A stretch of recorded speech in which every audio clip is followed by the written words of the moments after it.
तुम्ही फिरायला जाऊन आले आणि आल्यानंतर वाटतं की यार जायला खूप वेळ लागला पण येताना लवकर आलो, असं होतं ना. रस्ता तोच, अंतर सेम, ट्रॅफिकही तसंच आणि लागलेला वेळही सेम असतो. तरीही आपल्याला असं वाटतं की आपण येताना लवकर आलो. असं का होतं? आपला ब्रेन नवीन आणि अनप्रेडिक्टेबल गोष्टींना ना फार अंडर एस्टिमेट करतो. म्हणजे एखादी नवीन गोष्ट शिकायची असेल तर थोड्या वेळात ती होऊन जाईल असं आपल्या ब्रेनला वाटतं.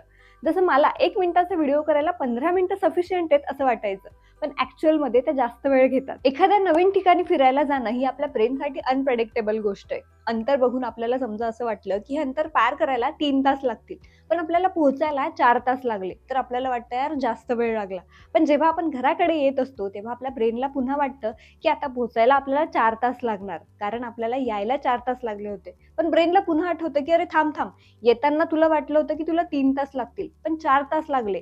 आता तुला 4 तास वाटताय, तर तुला पोहोचायला 4 पेक्षा जास्त तास लागू शकतात. म्हणजे समजा तुम्हाला 5 तास लागू शकतात आणि जेव्हा तुम्ही 4च तासात घरी पोहोचतात, तुम्हाला वाटतं आपण लवकर पोहोचलो. दुसरं कारण सांगितलं जातं, जेव्हा आपण कुठे फिरायला जाणार असतो, आपल्यात एक्साइटमेंट असते. त्या ठिकाणी आपण कधी पोहोचू याची उत्सुकता आपल्याला असते आणि म्हणून रस्ता लवकर संपत नाही. परंतु येताना ती एक्साइटमेंट नसते आणि म्हणून रस्ता लवकर संपला असं आपल्याला वाटतं. तिसरं कारण सांगितलं जातं, फिरायला जाताना रस्ता ओळखीचा नसतो म्हणून आपल्याला असं वाटतं. या सगळ्या कारणांपैकी तुम्हाला कोणतं रिलेटेबल वाटतं आणि तुम्ही हे कधी अनुभवलंय का? मला कमेंटमध्ये नक्की सांगा.